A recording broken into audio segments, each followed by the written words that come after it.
Hello everyone, welcome to UC classes. I hope आप सब अच्छे होंगे। आज हम अपना ज्योग्राफी का नेक्स्ट चैप्टर स्टार्ट कर रहे हैं which is are changing earth. तो इस चैप्टर में हम अर्थ की मूवमेंट और जो अर्थ के अंदर चेंजेस आ रहे हैं उसके बारे में पढ़ेंगे। सो बेसिकली अर्थ की दो मूवमेंट्स होती हैं। First is endogenic and another one is exogenic. Endogenic वो फोर्सेस होते हैं जो हमारी अर्थ के अंदर होते हैं एंड एक्सोजेनिक वो फोर्सेस होते हैं जो अर्थ के बाहर हमें दिखाई देते हैं। Okay, so exogenic refers to external forces and the phenomena that occurs over and above the earth surface. जो अर्थ के ऊपर हमें जो फोर्सेस मतलब जो भी चेंजेस हमें दिखाई देते हैं उन्हें हम एक्सोजेनिक बोलते हैं। इसके एग्जाम्पल हैं बहुत अच्छे दो, वेदरिंग एंड इरोजन। ये दोनों चीज़ें जो हमें अर्थ के वेदरिंग मीन्स जो हमारी रॉक्स होती हैं जब उन्हें छेद होने स्टार्ट हो जाते हैं that is weathering. And erosion तो पता ही है कि हमारी top layer of the soil जब एक जगह से दूसरी जगह डिस्प्लेस होनी स्टार्ट हो जाती है दैट इज़ इरोजन। तो इनको हम एक्सोजेनिक फोर्सेस बोलते हैं। एंडोजेनिक फोर्सेस वो होते हैं जो इंटरनली होते हैं अर्थ के अंदर। हमें उनका जस्ट एंड रिजल्ट ही दिखाई देता है, हमें ये नहीं होता पता चलता है कि वो फोर्सेस हो कैसे रहे हैं। जैसे कि अर्थक्विक एंड वोल्केनोस, ये काफ़ी अच्छी एग्जांपल है एंडोजेनिक फोर्सेस का। All these forces happen firstly inside the earth and we are able to see only the outcomes of them. कि जैसे एक वोल्केनो फटता है तो हमें उसका लावा ही दिखाई देता है, या फिर जब अर्थक्विक आता है तो हम उनकी वेव्स और उसकी शेकीनेस को फील कर पाते हैं, या फिर जितना भी उसके बाद डैमेज होता है उसको हम देख पाते हैं। तो वो होते हैं endogenic forces. See it's similar to like a human body. जैसे हमारी ह्यूमन बॉडी के जो बाहर चेंजेस आते हैं, जैसे एक बेबी एक एडोलेसेंट फिर अडल्ट बनता है तो उसकी बॉडी में काफ़ी सारी मूवमेंट्स आती हैं, काफ़ी सारे चेंजेस आते हैं। फॉर इंस्टेंस हाइट इंक्रीज होती है, हेयर की ग्रोथ होती है, वो और हमारे जो क्या बोलते हैं और भी बहुत सारे हमारी बॉडी में चेंजेस आते हैं। तो दीज आर एक्सोजेनिक, बाहर की जो चेंजेस है जो हम देख सकते हैं। एंडोजेनिक होते हैं जो हमारी बॉडी में इंटरनल चेंजेस आते हैं जो हम बाहर नहीं पता चलते बट इंटरनली वो होते हैं। जैसे हॉर्मोन्स में चेंजेस आता है, हमारी वॉइस मॉड्यूलेशन होनी स्टार्ट हो जाती है, तो इनको हम एंडोजेनिक फोर्सेस होते हैं कि वो बॉडी के अंदर हो रहे हैं but we are only able to see their end result. ठीक है, note the process of the forces. So these are the two movements or two forces that happen in or outside the earth. अब मैं इन forces की वजह से जो डिसफॉर्मेशन या फिर चेंजेस आते हैं वो हम स्टडी करेंगे। तो फर्स्ट है volcano and it's an example of, कौन से फोर्स का एग्जांपल है ये? यस, ये है एक्सोजेनिक फोर्स का एग्जांपल। बिल्कुल सही, मतलब वो फोर्स जो इनसाइड द अर्थ होते हैं। ओके, तो वोल्केनो क्या होता है? एक ऐसे माउंटेन टाइप तो हम सभी देखते हैं कि ये माउंटेन और यहाँ पे हमें ब्लैक ब्लैक ब्लैक ब्लैक वो सॉइल, जो मैंने I have told you it in the previous lecture कि यहाँ पे इग्नियस रॉक जो होती है, अगर नहीं देखा होगा तो लेक्चर को ज़रूर जाके देखें। मैंने उसमें बताया था कि जो यहाँ पे साइड में जो रॉक्स बनी होती है वो इग्नियस रॉक्स होती हैं और ये बनती कैसे तो सब उस लेक्चर में बताया था। So please go and check that lecture. तो जो वोल्केनो होते हैं वो क्या करते हैं, एक ऐसे माउंटेन टाइप होता है, सी दिस वन।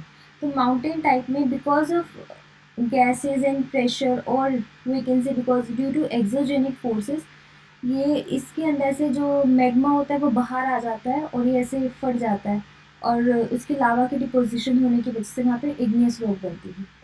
तो volcano is an opening and rupture in the planets surface और द क्रस्ट के ऊपर जो ओपनिंग होती है क्रेटर से, इसमें मोल्टन रॉक, ऐश, गैसेस ये सब कुछ बाहर आ जाते हैं।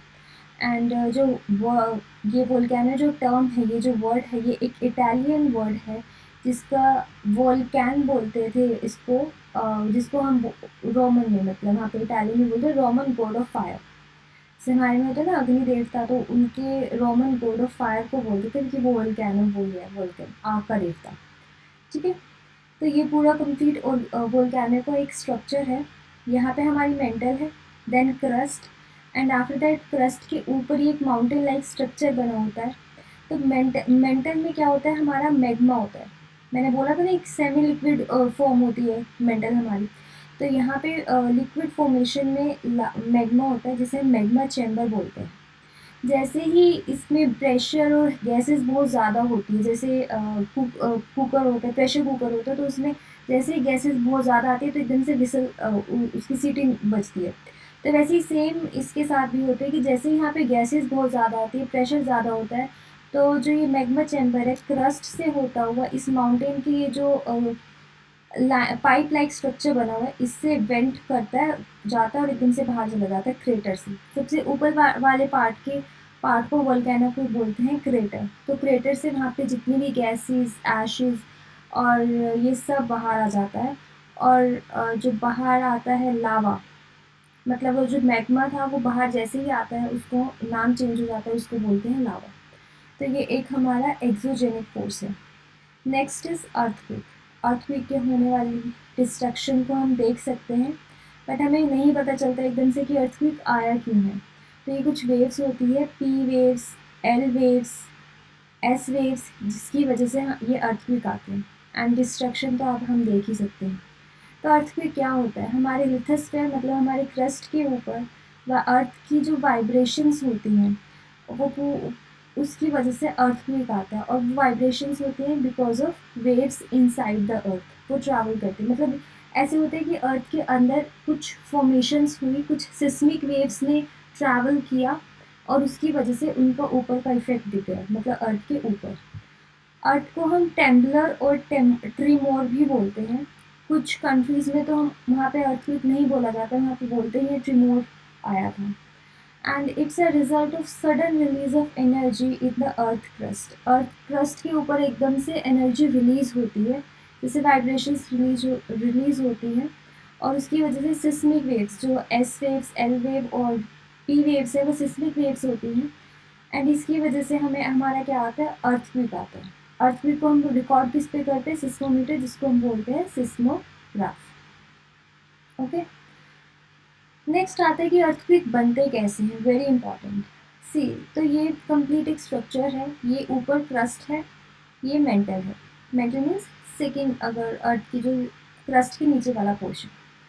तो मेंटल में क्या होता है कि यहाँ पे एक फोकस होता है। फोकस मतलब जहाँ पे सारी की सारी जो एनर्जी है वो एक तरह से ऐसे कह सकते हैं इकट्ठा हो गया, और वो बहुत ज़्यादा एक्यूमुलेट हो जाती है, extremely accumulation of energy. Because of that reason ये यहाँ से बर्स्ट होती है। और एपिसेंटर के ऊपर जो ऊपर वाला पार्ट होता है उसे ही फोकस के ऊपर वाला पार्ट होता है उसे ही बोलते हैं एपिसेंटर, जहाँ पे हमें दिखाई देता है कि अर्थक्वेक आया था। बट एक्चुअल में उस प्लेस में अर्थक्वेक नहीं होता, उस प्लेस के नीचे से सिस्मिक वेव्स आती है जो अर्थक्वेक लेके आती है। फॉर इंस्टेंस ये वाला जो पार्ट है इसको हम बोल देते हैं कि यहाँ पे दिल्ली है। तो दिल्ली में जैसे अभी रिसेंटली अर्थक्वेक आया था, तो दिल्ली के जो जहाँ पे आया था वो एपिसेंटर है, और उसके बिल्कुल एडजेसेंट, बिल्कुल नीचे उसके फोकस होगा। तो जो फोकस सबसे ज़्यादा जो डिस्ट्रक्शन होती है, मतलब इफ़ यू एबल टू सी, तो ये वाला जो पोर्शन है इसको हम बोलते हैं एपिसेंटर, इसके नीचे वाले पोर्शन को बोलेंगे हम फोकस, और इसके आसपास वाला जो एरिया होता है इसको प्लेट बाउंड्रीज जो हम बोलते हैं। वहाँ पे सिर्फ जो वेव्स हैं वो हल्का ट्रैवल करती है, और हमें बिल्कुल हल्का सा फील होता है कि हाँ कुछ चेंजेस आ रहा है। जैसे अर्थक्वेक दिल्ली में आया और उसकी जो वेव्स हैं वो सपोज पानीपत, करनाल, यहाँ तक ट्रैवल कर गई, तो ऐसे हल्का सा फील होएगा कि हाँ वेव्स आई है, लाइक अर्थक्वेक आया, बट ऐसी कोई डिस्ट्रक्शन नहीं होगी। डिस्ट्रक्शन होगी इस वाले एरिया में, जो फोकस के आसपास वाला एरिया होगा। Okay, next is landforms. अभी तक हमने पढ़ा था जो एंडोजेनिक और एक्सोजेनिक फोर्सेस पढ़े हैं हमने, जिसकी वजह से इंटरनली जो चेंजेस आते हैं और उसकी वजह से अर्थ के ऊपर क्या क्या फॉर्मेशंस होती हैं। नेक्स्ट इज हमारे लैंडफॉर्म्स होते हैं। हमारे लैंडफॉर्म्स हम पढ़ चुके हैं, कितने टाइप के होते हैं या आप मुझे कमेंट करके बताना। फर्स्ट हम पढ़ रहे हैं कि लैंडफॉर्म्स की वजह से क्या क्या चेंजेस आते हैं। उसमें आता है first is weathering and second is erosion. Weathering is related with, these both are related with endogenic, जो हमें दिखते हैं। ओके, वेदरिंग ये होता है, ये होल्स टाइप जो देख रहे हो ना, ये बहुत बड़ी रॉक है और रॉक के अंदर ऐसे छेद हो गए हैं। एंड ये होते क्यों है छेद? Because of air, water and even wind, हो गया, इनकी वजह से, एंड टाइम। इनकी वजह से हमारी रॉक क्या है वो मतलब ख़राब होनी शुरू हो जाती है, उस वो होलो बन जाती है, उसमें छेद होने स्टार्ट हो जाते हैं, इसे बोलते हैं weathering. Weathering is the breaking up of the rock on the earth surface. Earth के सरफेस पे जो रॉक्स हैं, पत्थर है, जब अपने आप ही टूटने फूटने लग जाते हैं, उनको बोलते हैं वेदरिंग। नेक्स्ट आता है इसमें इरोजन। इरोजन है कि removal of the solid. Solid sediments होते हैं जो सॉइल की अपर लेयर होते हैं, ये वाली जो लेयर होती है इसमें if you able to see these holes, ये जो हमें होते हैं खड्डे जिन्हें बोलते हैं, ये इरोजन होता है, सॉइल का इरोजन। और ये wind water air ice in सब की वजह से होता है। एंड ह्यूमन तो बहुत ज़्यादा मैन मेड तो होता ही है because of deforestation. Next is river. यही हमारे लैंडफॉर्म्स हैं। रिवर में हमारे जो रिवर्स की फीचर हैं उसमें हमारी waterfall, meanders, oxbow lake, flood plain, levees, delta, ये सारे के सारे हमारे फीचर्स में आते हैं। So first is waterfall. Waterfall क्या होता है? Waterfall is a place where flowing water rapidly drops in elevation as it flows over a steep region or a cliff। मतलब आपने देखा होगा कि ऐसे एक बड़ा सा माउंटेन होता है, वहाँ से पानी ऊपर से नीचे गिरा होता है, तो उसे ही हम वाटरफॉल बोलते हैं। और जो वाटरफॉल यूजुअली क्लिफ एक ऊंचे रीजन से गिरते हैं जो एलिवेटेड होता है। मेनांडर्स, ये बहुत इंटरेस्टिंग है। The rivers enter the plain, it twist and turn forming large bends, इसको ही हम बोलते हैं मिनेंडर्स।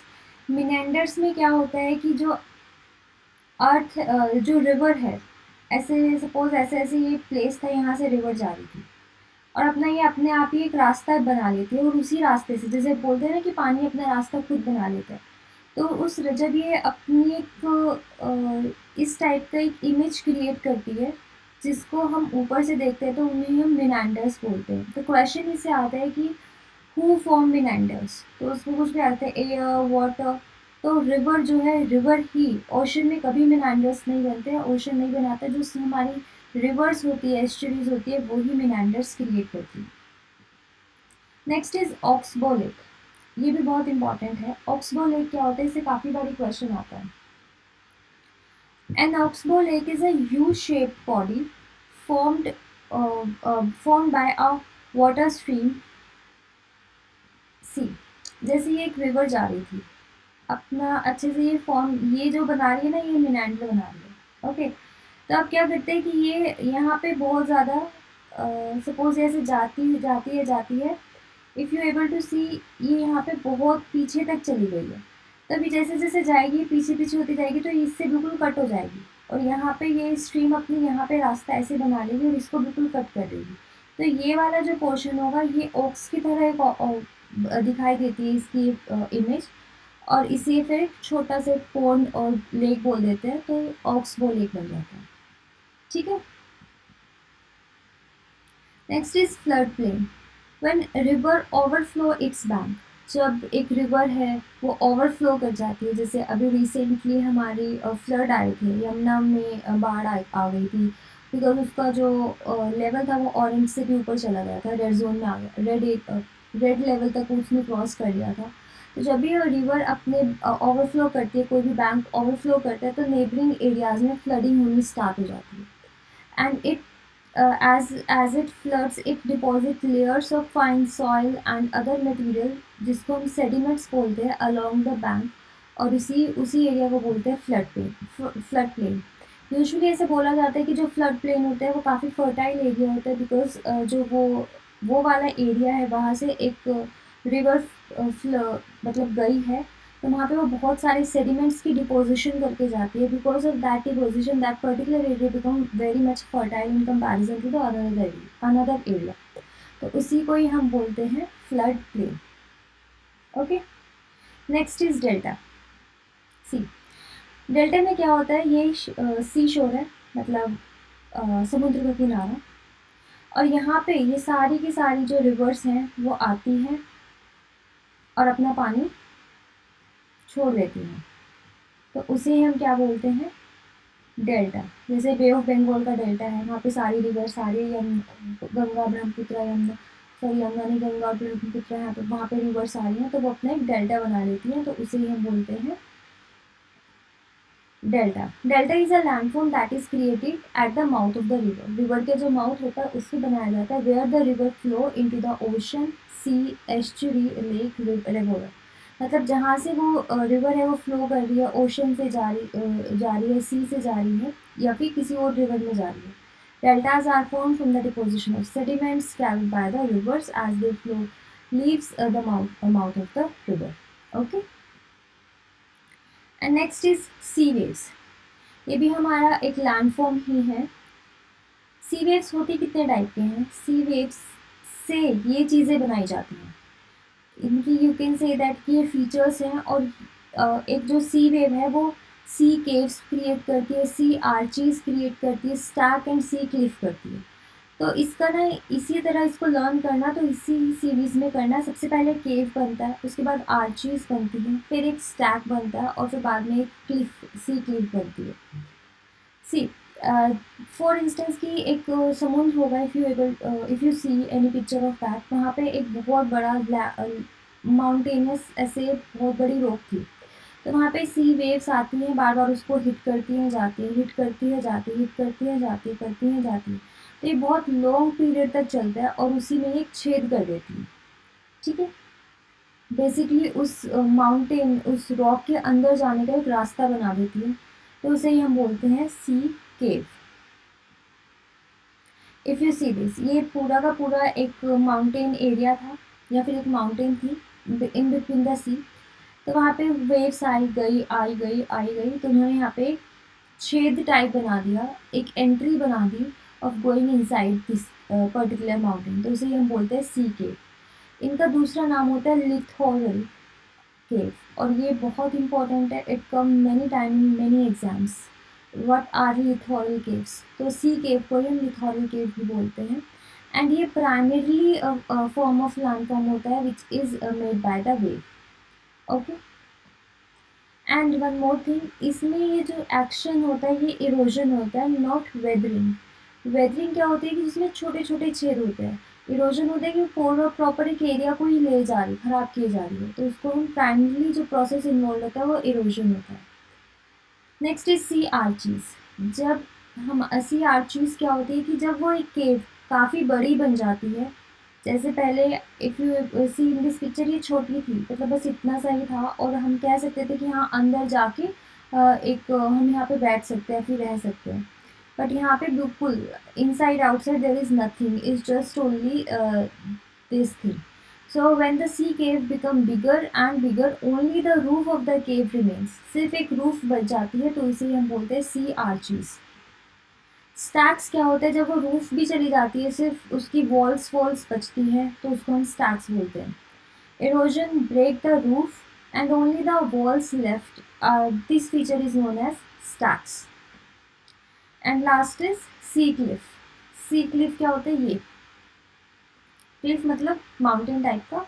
अ steep rocky coast rising almost vertically above the sea water is known as sea Cliff.